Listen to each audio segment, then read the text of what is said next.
Maria, give me a hug.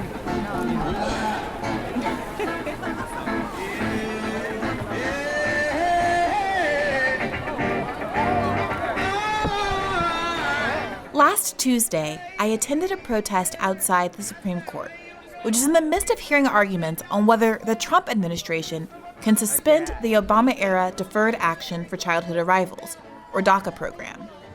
The young people who registered under DACA, known as Dreamers, came to the U.S. as children, many of them remembering little of life before their arrival. DACA provides a kind of temporary shelter from deportation. But of course, the Trump administration is doing everything in its power to destroy even this limited program. I ran into Belen Sisa, Latino press secretary for the Bernie 2020 campaign, a dreamer herself. How are you guys? Good. In awe. I've never been in front of the Supreme Court. Oh, really? Yeah. Belen told me what was at stake, why so many had gathered at the steps of the Supreme Court. Right now, we have a huge crowd of allies, DACA recipients, undocumented youth and their families who just watched the plaintiffs leave the court. And after today, hopefully we'll be able to find out if the DACA program is seen as constitutional in the eyes of the highest court in the land. And this could mean the difference between undocumented youth being at risk of deportation or being allowed to stay in this country without fear. As I wandered through the crowd, I was struck not just by the passion and energy of those around me, but also by their clarity. The way they cut through both the administration's nonsense and the media's detached both sides coverage of the issue. Carlos, a college student, told me that he felt compelled to skip class that day to attend the protest, given what was at stake. I am skipping out because this is a historic moment in our country. The fact that almost 1 million young people are at risk of losing everything, their homes, their families, everything they've worked for, when they did literally nothing more than pursuing the American dream that their parents had brought them to achieve. The protest also drew people from all over the country. One woman named Donnie traveled from South Florida with her group, Florida Immigrant Coalition. Now that I'm here, I'm always going to come back every single year. This is amazing. I love the energy. Everyone here is here for one thing, and that's to unify us and to tell others that you're not alone. We stand behind you. We will be your voice. Tell us what you need us to say, and we will speak for you. Two other activists, Sophia and Karina, traveled from Arizona and camped out for 48 hours, enduring cold and rain, to be able to get inside the court and hear arguments firsthand. We slept out here 2 nights in a row. Yesterday it rained. Outside the Supreme Court yes. in this weather for 2 nights in a row. Yes. Despite the ordeal, they wanted to be present as others argued over their future, wanted to put faces to abstract questions of law and deportation. We came all this way really hopeful to be able to get inside and hear the arguments, because this is like a really big day for us, right? It's our livelihood that's being discussed, so showing up and putting a face out there is important. And for me, because, you know, for so many years I was hiding, I was ashamed, and I felt like I needed to do this and really be in the room when my life was being discussed. And unsurprisingly, our crew were not the only Bernie fans who came out to support DACA recipients. This is a movement, after all, and one that encompasses so much more than any one person or issue. I spotted one man, Mike, sporting a particularly nifty Bernie 2020 sign. They're Americans. I look at them as Americans. I mean, no different than anybody else here, you know, and they deserve to stay. And what's going on is a travesty. That's number one. Number two, I also want to wake people up, making sure they vote for my main man, Bernie. I believe in what he stands for, and I believe his policies will help everybody, everyone in this country, and even everyone around the world. I believe that.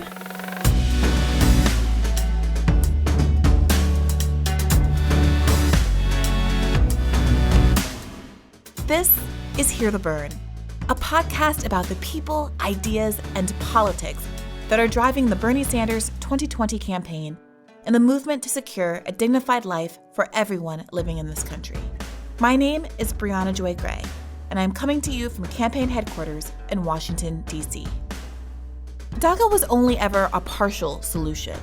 President Obama implemented it by presidential memorandum in 2012, paving the way for some 800,000 Dreamers to receive protection from deportation and work permits by 2018. However, the eligibility requirements were strict, and DACA status needed to be renewed every 2 years. Plus, since Obama used his executive authority to implement it, as opposed to signing a proposed DREAM Act into law, DACA was particularly vulnerable when a very different administration entered the White House. Now, Bernie has made it clear that one of his first acts as president would be to reinstate DACA and suspend deportations for the rest of the approximately 11 million undocumented people living in this country. We got 1.8 million young people eligible for the DACA program. We are going to, with an executive order, restore that program and expand it to parents as well. But earlier this month, Bernie went even further with his full immigration plan, which does much more than simply reverse Trump's policies. As always, it's worth reading the full plan on BernieSanders.com. But some of the top-line steps include breaking up ICE and CBP, which have become a renegade detention and deportation force, and redistributing their functions to different agencies. For instance, naturalization would become the responsibility of the State Department, getting rid of Trump's cruel system of detention and deportation, and reuniting families that have been separated. Protecting the rights of undocumented workers who are often particularly vulnerable to exploitation by employers, and increasing the number of refugees allowed to enter the country each year. Bernie's plan reaffirms that yes, immigrants are good for this country, and it calls on us to adopt an immigration policy that lives up to our best values as Americans.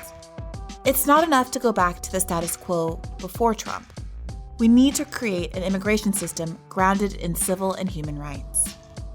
Bernie promises to use all the power of the presidency to do exactly that.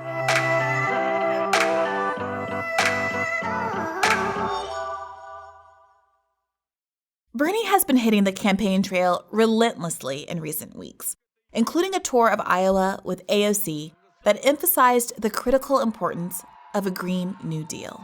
And when I look at young people all over the world, this may be the moment when young people look their parents in the eye and say, now is the time to save the planet. Always, always, always with this question of how are you going to pay for it? As though we're not paying for it now. As though the Midwest wasn't underwater this year. As though 3,000 Americans didn't die in Puerto Rico in Hurricane Maria. As though Hurricane Katrina didn't happen. As though sea levels aren't rising. As though California isn't on fire. How do we pay for that? Author and activist Naomi Klein joined too, to make the point that Bernie is the climate candidate, not just because his plan is the best, though to be sure it is, but because he acknowledges that it will be a titanic struggle, the fight of our political lives to get it implemented. That's why Klein, who has never endorsed a candidate before, has now endorsed Bernie Sanders. Here's the thing, we are not going to win the world that we need, not just the world that we want, but the world that we need, if we are kind of sort of in favor of it. We are going to have to be on fire for it, okay? And that is why I support Bernie Sanders to be the next president of the United States. Because Bernie understands that this is the fight of our lives, and yeah, we are up against powerful forces. And that means we need to organize an incredibly powerful movement to stand up to those forces. I could sit here and tell you why Bernie's Green New Deal plan is better than all the other candidates, and it is by far, but that is not even the real reason why I support Bernie for president. I support Bernie because there's no point in having a good Green New Deal plan if you're not building the movement to win it.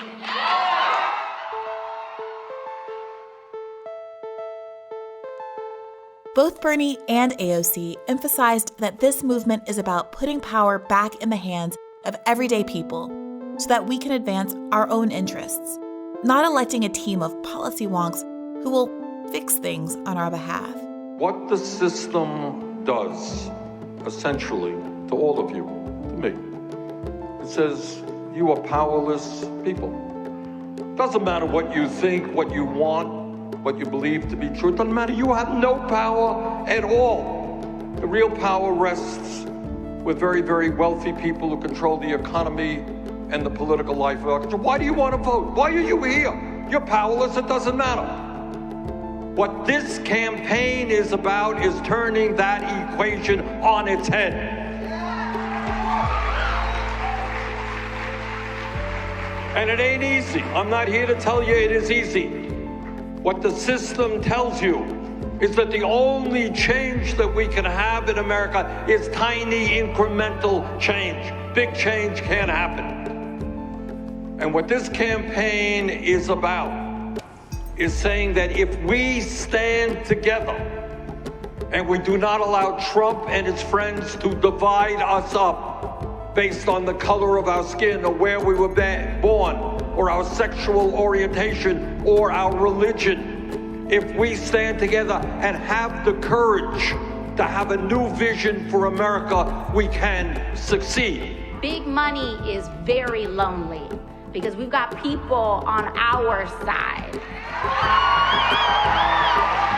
The thing about billionaires is that there's not too many of them. And the only reason they're able to try to purchase influence in their elections is when people aren't actively coming together and stitching our movements together in order to combat the growth and in order to combat the influence of big money. And like I said last night, let me tell you something. This movement is real.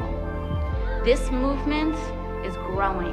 Don't let anyone convince you that no one cares about climate change. Of course, climate change isn't the only thing that comes up at Bernie events.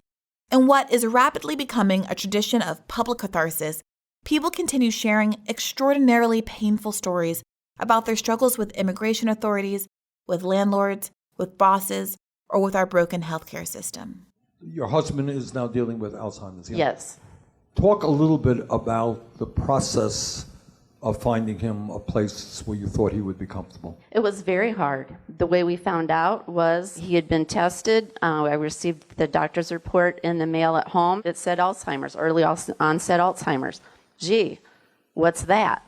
Started looking into that, and I literally had to find the information on my own, by myself. It's hard enough to deal with the disease, but all the red tape that I've had to deal with has been terrible. I'm also afraid that at some point when we do find a cure for it, I won't be able to afford the medicine anyway. You're paying, was it, I hear $7,000 a month? And I work full-time, 10, 12 hours, and I drive 100 miles every day round trip to work and back. And I'm taking care of my people. You're a brave lady. You are, that's right. As a wife, I can only imagine what you're dealing with right now, right? Just the reality of dealing with your husband. That is more than a person should have to go through. To throw on the financial burden on top of that and worrying about the rest of your family and having to work as hard as you do is not what we should be doing in a civilized, democratic society. All right, so I'm not here to make you magical promises, but I am here to say that Medicare for all would create a situation where you don't have to take out your wallet. All right, you're not going to have to pay that $94,000 a year.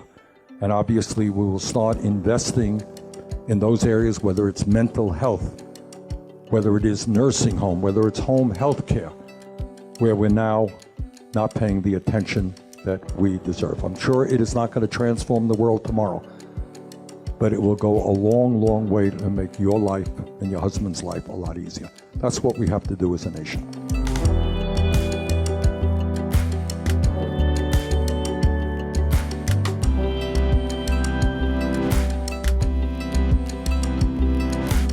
Here's one way to tell that our campaign is doing well. This country's oligarchs have started to complain that they are being treated unfairly. You know, when you say I should pay $100 billion, okay, then I'm starting to do a little math. Some have now decided to enter the race themselves. Michael Bloomberg has officially filed for the 2020 Democratic primary in Arkansas. The billionaire and former New York City mayor has now filed in 2 states. He did the paperwork in Alabama Friday. During a recent rally in D.C., Bernie played the world's smallest violin for our increasingly shook ruling class. The 1% and the corporate elites, who, by the way, in case you haven't noticed it, are getting very nervous lately.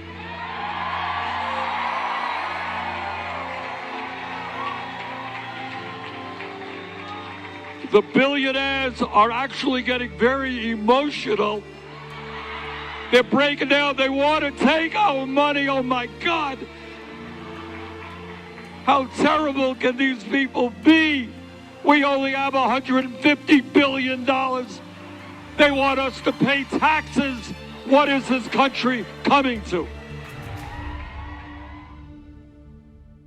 Now, this last clip happened a few weeks ago, but it's just too good to leave out. Bernie stopped by Desus Mero on Showtime to, among other things, badly guess the prices of sneakers. What is your weed policy like? So this is what we do. Right now, unbelievable, under the Controlled Substance Act, marijuana is at the same level as heroin, Right. which is insane. So we take it out of that, which essentially legalizes marijuana all over this country. And the second thing we do, move to expunge the records of those people who have been arrested for marijuana. And the third thing we do, which is really important, I think, as we move toward the legalization of marijuana, I don't want large corporations profiting. I want the people who have been hurt the most to be able to benefit. The folks who should be involved in the legal marijuana business will be people of color. We brought some sneakers for you to look at to figure out if these are like a fit for you, if these are something you rock, if these have They have the proper arch support. They have the Bernie-approved drip. Increase your vertical, you know what I mean? I need a lot of improvement on my vertical. I barely get off the ground now. First sneaker here. This is a Travis Scott rapper. He's married to Kylie Jenner. Kylie Jenner, yes. Straight up. Horizon You might be a billionaire, you have to guillotine. But yeah, how much do you think this retails for? $100. $100. What's the resale on these bad boys? Is it $1,500? $1,500. $1,500. Are you interested? Paying $1,500 for this pair of sneakers? I think I'll pass. Okay, all right. Okay. Straight up said no to this one. So something more suited for someone not taking big corporate money. Looks like a nice sneaker. What do you think the resale value on this bad boy is? Well, now the last one was $1,500, right? Mm-hmm. But was this $250? $250. What's the resale on this? $4,500, aka 2 Honda Civics in the Bronx. This is a status thing? It's a flex. It's a flex. Are you not? You're not a big flexer? No. Okay. All right. I really don't like that idea. People paying $4,500. Nobody likes that idea. This is Kanye's sneaker, the last sneaker he released when he was still under contract with Nike. Well, you have blown my mind on the last two sneakers, so I hesitate. I'm going to go big on this one. Go big or go home, Bernie. All right. I mean, it's weird to say it. $1,000. All right, again. What is the resale value of the Red October? $11,000. Does anybody in the world pay $11,000? Sadly, yes. I think I'll pass on that one too. What's a more reasonable Bernie sneaker? What would you? Maybe $45, $50. Like that? Like a pair of New Balances? Exactly. Like a running... That's what it is, New Balance. New Balance. A little running shoe? All right, we got to get a pair of custom-made Bernie Sanders New Balances. We're going to work on that. What features do you need on? You need like Hypertech pumps? Or if they had shoelaces, that would be good. Okay. If they had rubber soles, that would be pretty good. Okay. Shoelaces, rubber soles. I'm a pretty modest guy. Pretty modest? Keep me from falling on my face. We're going to design the Air Bernie.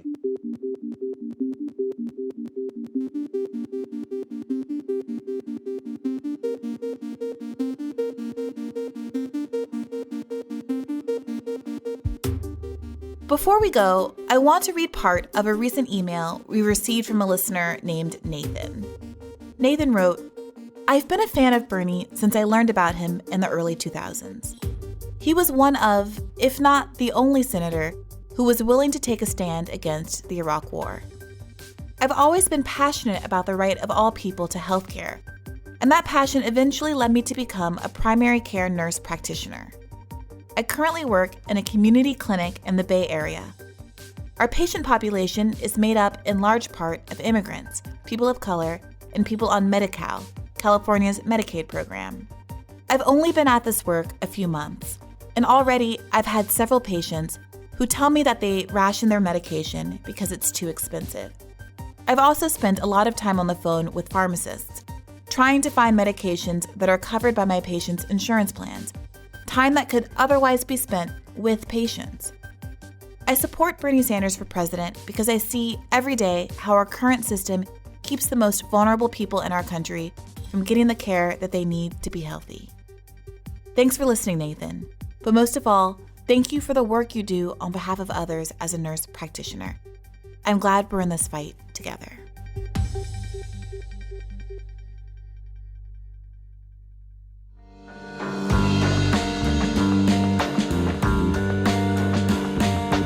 That's it for this week. Let us know what you think at hearthebern@berniesanders.com or send us a tweet with the hashtag hearthebern. If you haven't already, please take a moment to rate, review, or like us on Apple Podcasts, SoundCloud, or wherever you're listening. I really appreciate it when you do. As always, transcripts will be up soon. Till next time.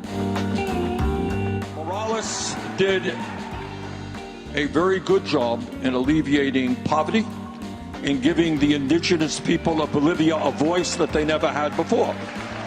Now, we can argue about his going for a fourth term, whether that was a wise thing to do. And they always thought it was a fraud, the election on October the 20th. Some people think that as well. But at the end of the day, it was the military who intervened in that process and asked them to leave. When the military intervenes, well, hey, in my view, that's called a coup. Senator Sanders, thank you so much for being here. Thank you all.